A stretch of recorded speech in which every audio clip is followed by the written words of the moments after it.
Hello, thank you so much for joining me. First of all, I'm going to say that if this is the first time you've ever seen this channel, then this is not the video to start on because this one's going to be a little bit weird. This one's going to be unconventional. If you've never been to my channel before, then I would say stop this video and watch a different one. Because today I am just going to do some question and answer, kind of a different segment than I've ever done because I've been kind of out of it for the last little while, and I'm trying to get back into the groove of things. And quite frankly, I'm just not really feeling it. I just haven't been feeling it. So I haven't been making any videos, and I've been neglectful. And I was busy. I was doing a lot of things. I upgraded my equipment. I don't know if you can tell. This is a new camera. It's a new camera. So it's supposed to be sharper and nicer. And I got a bunch of other studio equipment that I don't know how to use. So I am in the process of testing all of that and working on all of that. And that's kind of taken up a lot of my time. So that's part of the reason why I've been MIA. And also, I'm moving to a new place, a bigger studio, so that I can have in-studio guests, which is an exciting development. And that'll happen this fall. So I've been looking around, trying to find a place that wasn't easy. I've been testing out and having fun with all of my new equipment. And I've got to say, I am so absolutely grateful that those of you who've watched this channel, those of you who've supported this channel, those of you who have been patrons on Patreon, or those of you who have donated through PayPal. I've had some very generous donors that have really helped me up the ante with this show. So I, first of all, just want to say thank you to all of you for watching, whether you sit through the ads so that I can get paid, or whether you actually donate via Patreon or PayPal. I'm just so totally and completely grateful because I think really good things are coming up. I am going to be traveling a little bit this fall, and I've got a huge trip coming up that I cannot tell you about until I'm back. And I will be back. You'll know about it in November, but I've got a really big trip coming up, and that's going to be really exciting. It is for work. Some other traveling is personal. Other stuff is for work. But I will be still putting videos out even while traveling in one way, shape, or form.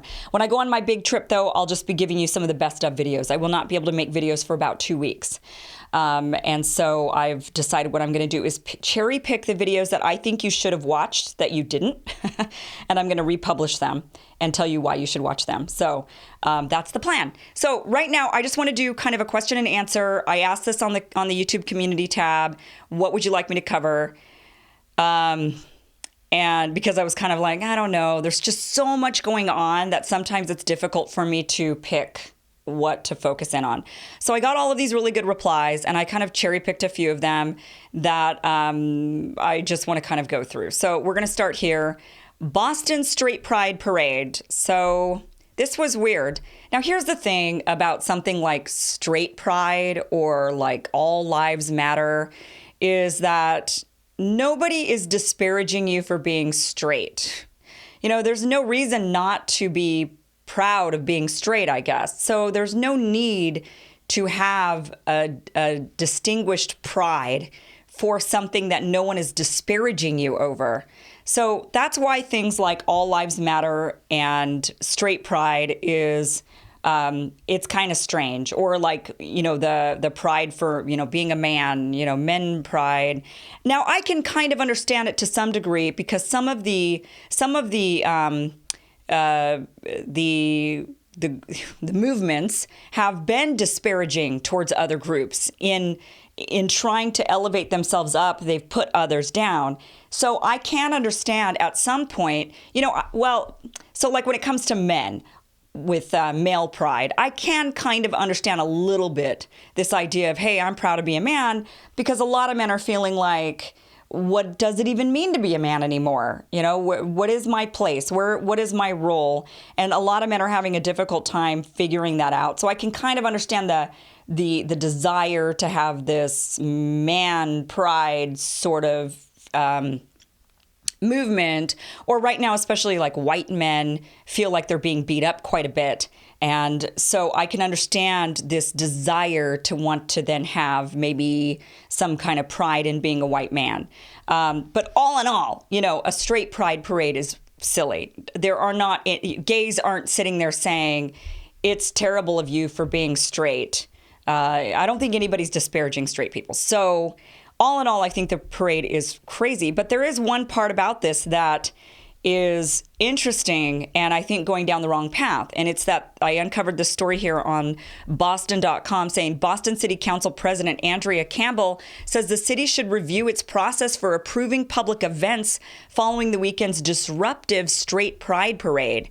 The right-wing demonstration, promoted as pro-heterosexuality but criticized as intentionally provocative and homophobic, attracted hundreds of marchers and thousands of counter-protesters to closed-off downtown Boston Street Saturday. While the parade itself went without major incident, some protesters clashed after the event with hundreds of police officers. The event resulted in 36 arrests and criticism of officers' use of force, including pepper spray, to disperse the crowd. Campbell said it could be an opportunity to look at how city officials deal with similarly divisive groups going forward. She says, quote, while I'm a firm believer in free speech, I'm not okay with wasting tens of thousands of taxpayer dollars for a group to come into Boston from out of state to create chaos and spread hate. So now they're talking about, well, how can we limit these groups so that they don't end up having these parades or these marches? And guys, no, you can't. That is not okay. You have to allow the freedom of speech, even when it's speech you don't like. That's the point of freedom of speech. We have that in the Constitution because of speech that authorities didn't like. And it was, the founding fathers said, no, we will not allow for you to limit our speech and bury our thoughts because you don't like it.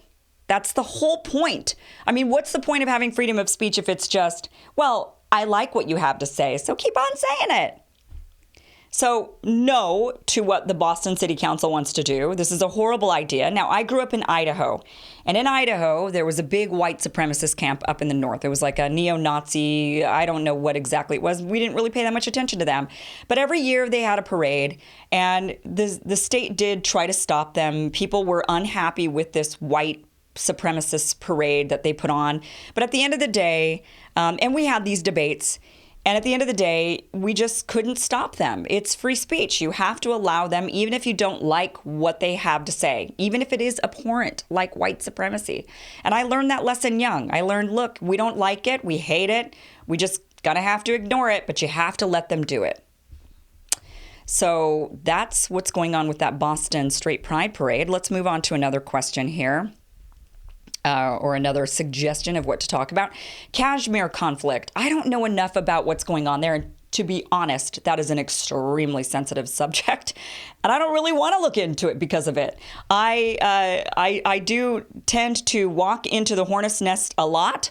And sometimes I just need a break from walking into the hornet's nest. That is one of them. I didn't realize, for example, climate change would be such a controversial topic. I really didn't when I did my last video on it, or maybe it was 2 videos ago. But it turns out, and I think I have some questions about that here in a little bit, but the Kashmir conflict, which is going on in India, is extremely sensitive. I haven't looked into it enough. I have heard bits and pieces of both sides. So I kind of understand a little bit, but I don't know enough to really cover that. But maybe I'll be brave, and maybe at one point I'll decide to look into that more and kind of piece it together a little bit and do a deep dive into the history of it and how it got to where it's at today and why either side is mad and what's going on. Maybe I'll be brave in the future. Okay, this question came in about climate change. A correction to your recent climate change video. No legitimate climate scientists are claiming that the Earth is naturally warming. Without the Industrial Revolution, the climate would be on a small cooling trend. It's cyclic. Being true doesn't automatically mean we're at the point in the cycle that climate change deniers claim we are in. So I don't really want to get totally into climate change again. You can watch the previous video to understand what this person is talking about. But I will say that in regards to whether or not the planet should be cooling or warming, they don't really know. The science is not exact. What we know is that we're 11,500 years past the beginning of the warming cycle. So, and they also know that the Earth, if it follows the pattern in which it has followed for the last several 100,000 years, that the Earth, or however long, that the Earth would be potentially in a cooling trend right now because the Earth begins cooling. It warms for about 10 to 15,000 years, and then it begins cooling, and it cools for a lot longer. Now, we're 11,500 years in. So, yeah, if the cooling cycle began at 10,000 years, we would be in a cooling cycle. But maybe it's not going to start for 15,000 years. The cycle is 10 to 15,000 years. So somewhere in there, and we're at 11,500. So there's no knowing if we're still warming, technically, if we should be still warming or if we even should be cooling. We also know that the Earth has gone through several periods of greenhouse, is what they call it. So the Earth it has 3 different stages of climate through its billions of years of being around. The Earth has gone through 3 main stages, one being the snowball, where it's been completely covered in ice. It's gone through that phase a few times. It's also gone through the exact opposite phase several times. It's actually spent more time of the Earth's life in the opposite phase as a greenhouse, which is absolutely no ice at all, not even on the poles. The poles were tropic. And then it spends quite a bit of time, but not as much, in this intermediate ice period where there is some ice and there's also some green, and it's somewhere in the middle, and that's where we're at right now. Now, we know that we've gone through the cycle of having ice, it's hard to explain, and I don't really want to get into this again, but there's these long periods of time that the Earth has, we'll call them ice ages, but they're way bigger ice ages than what you're thinking of when you typically think of an ice age. These are much longer periods of time, and they've happened 5 times in the Earth's history. We are technically in one of those ice ages. So we're not in what you and I would consider an ice age, but we are in what scientists would say is an ice age because there's ice on the Earth. It's not in its full greenhouse. The Earth has gone through this 5 times. We don't know when that'll end and when the Earth just goes back into a greenhouse with no ice on it. And we could be at that point. We could be at a point, who knows, where the Earth is just going to warm and warm and warm and warm until the ice completely melts, and then it spends millions and millions of years with absolutely no ice on it, like it has before many times. So we don't really know. So the problem with climate change is that a lot of it is the only thing that matters, quite frankly, like we could go through all the science of the various phases of the Earth, the various millions of years the Earth has spent in various phases. But the reality of the situation is we just need to focus on the imminent danger. And the imminent danger is that what we know is that human industrial revolution is warming the Earth. Now, whether or not the Earth should be warming or would be warming anyway or would be cooling anyway actually doesn't really matter. What matters is what we're doing, and we know we're warming it. So even if the Earth is on a warming trajectory, we're still warming it faster. That's not good. And if it's meant to be cooling, we're warming it much faster, which I guess could be good or bad. Because you don't really want to live in an ice age either. So if the Earth is supposed to be cooling and we're keeping it warm, I don't know.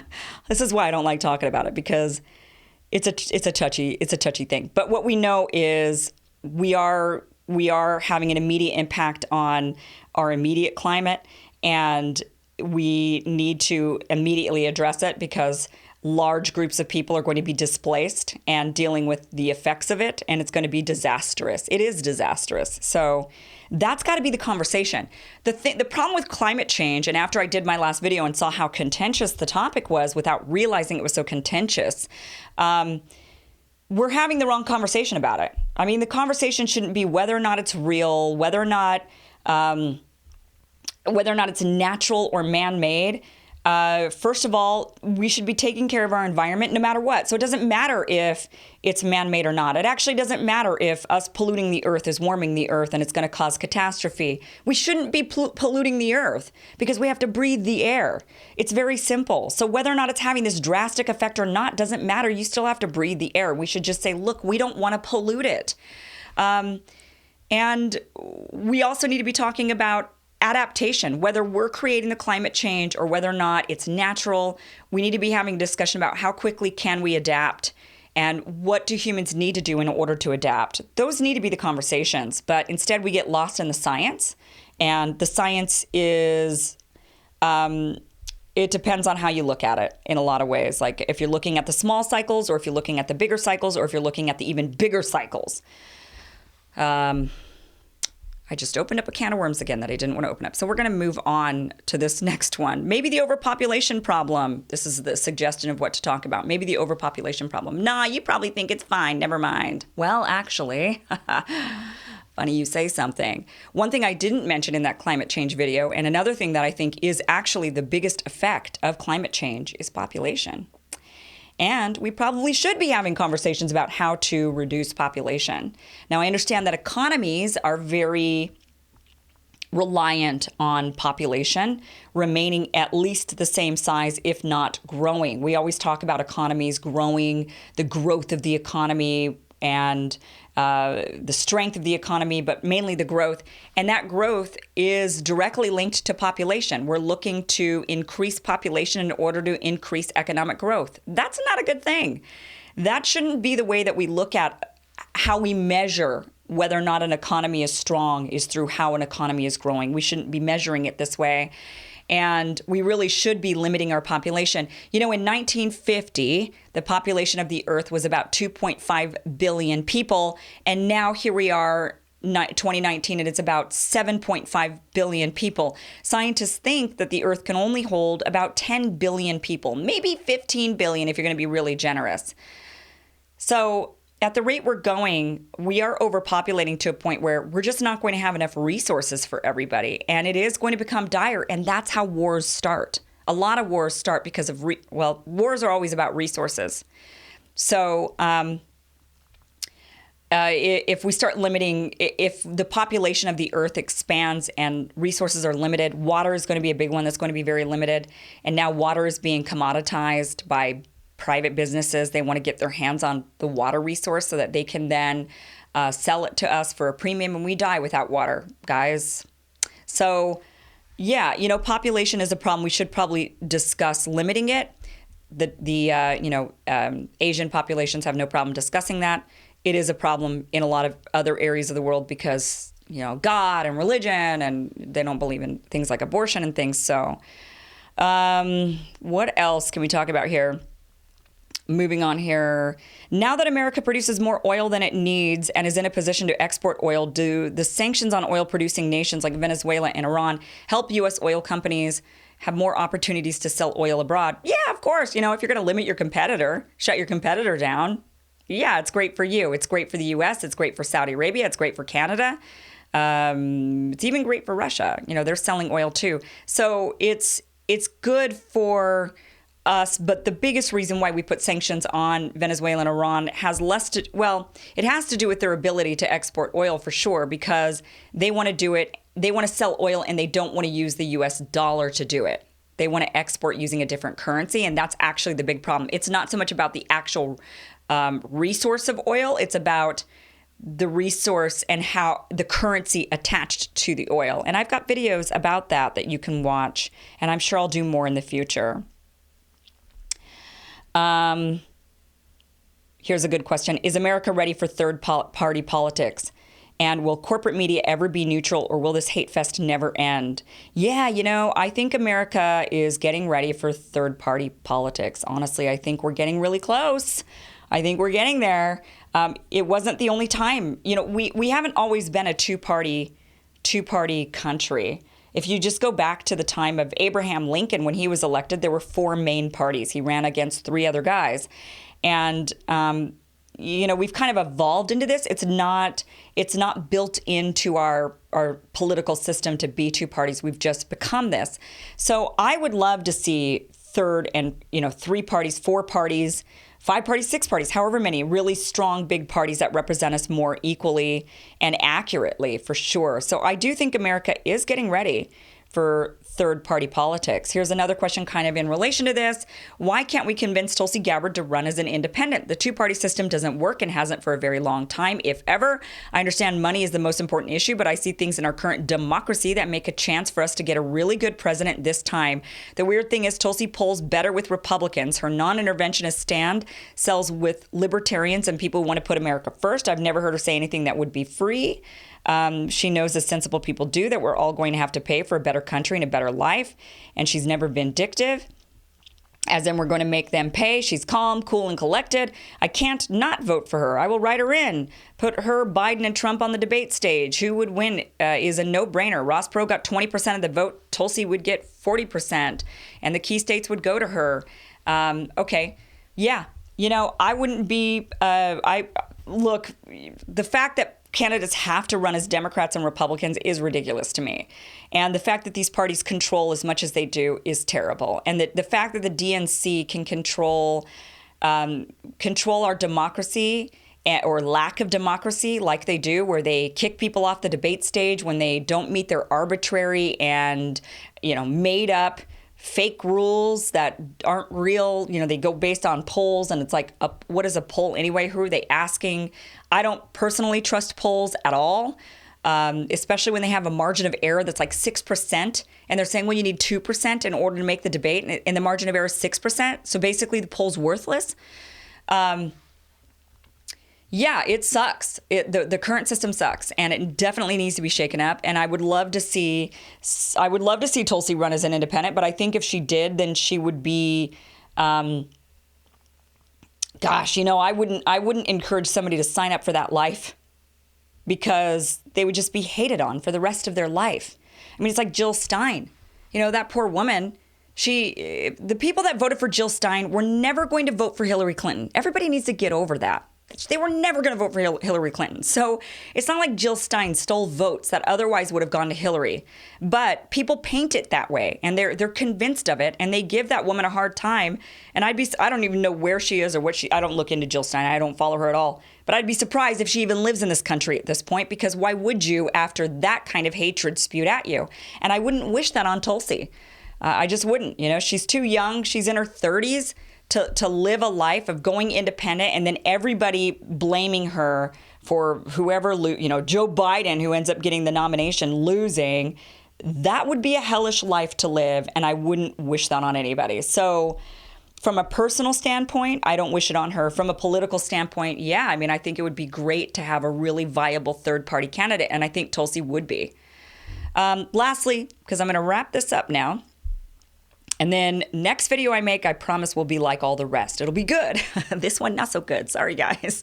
But I just wanted to put something out there for you, because it is now, summer is over, kind of. I know that it's not officially over until like the 23rd or whatever, but it is over. Labor Day has passed, and it's just time to get back in the grind. So I'm going to try to be putting out way more, get back into the habit of putting out content on a real regular basis for you. So I just wanted to do this video right now just to get something out there and to say I'm here still. I haven't disappeared. I'm still around. I might be a shell of myself, guys, but I'm still here. Sorry, I'm not funny. I'll stick to the news. So this question, all the establishment getting behind Warren so that she can hopefully beat the crazy socialist. Yeah. Okay, so here's my theory. We'll end on my theory. I believe that the establishment absolutely does not want Elizabeth Warren to win. They don't. They don't like her. She's, to them, very dangerous. Now, I know that, to me, she's like the last person I will vote for on the spectrum. After Warren, if it's somebody else who's not, she's the most, I guess, the least progressive that I'll vote for. Beyond her, I will vote for third party. That's it. So Warren, though, I think, even though she does have some establishment tendencies, she's talked about things like taking big money, I still think she's viewed as very dangerous to them, ultimately. And I don't think they want her. But I think they're really afraid of Bernie. And they know the type of power, and they know the type of audience Bernie is getting. They know that Bernie is the real front runner. They say Biden is with his 30%, and that's just bullshit. They say that Warren is drawing bigger crowds than Bernie, and that's just bullshit. The reality is that Bernie Sanders is blowing everybody away in this election. He is. And the way is the number of individual donors he has. He has way more individual donors to his campaign than I think everybody combined. I think Bernie is actually beating everybody. I think the number of people that show up to Bernie rallies is massive. And when they make the polls, they cherry pick the people to make sure that Bernie just seems like he's losing.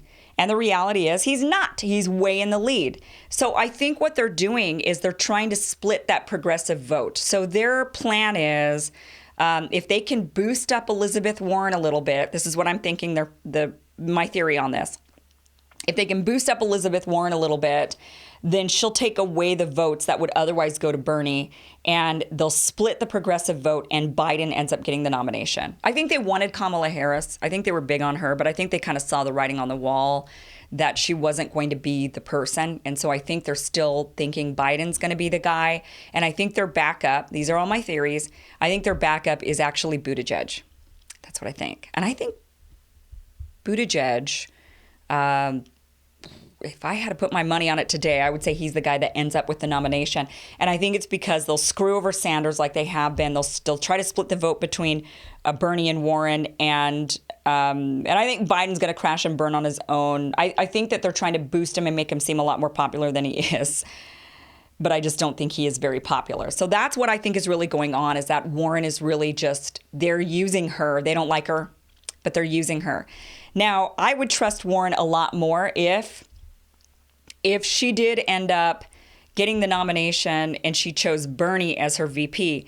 It wouldn't be my ideal scenario of who I would like as the nominee and the VP by any means, but I would go for that. I would go for that ticket. I would say, yeah, I could trust her if she had Bernie next to her. I can only trust her as far as she's got people surrounding her. She seems like she's easily influenced. And so if Warren got the nomination, for example, and they stuck somebody like Kamala as her VP or somebody else, I would have a difficult time trusting her. I would think that she would just be influenced by that person and it wouldn't be very good. But if it was Bernie standing next to her, I think he'd be like, we're not taking the big money, Elizabeth. We're not doing this. I think she would be heading way more down the progressive path, and I could buy into that. But I think the smartest thing is maybe the two of them realize what the establishment is trying to do, and maybe the two of them will end up teaming up. It's still not my dream team, but I think it would be very smart if the two of them got together and said, you know what, we're not going to play this game where they're going to try to divide and conquer. We're going to unite. I think that would be the smartest thing. But right now they are trying to divide and conquer.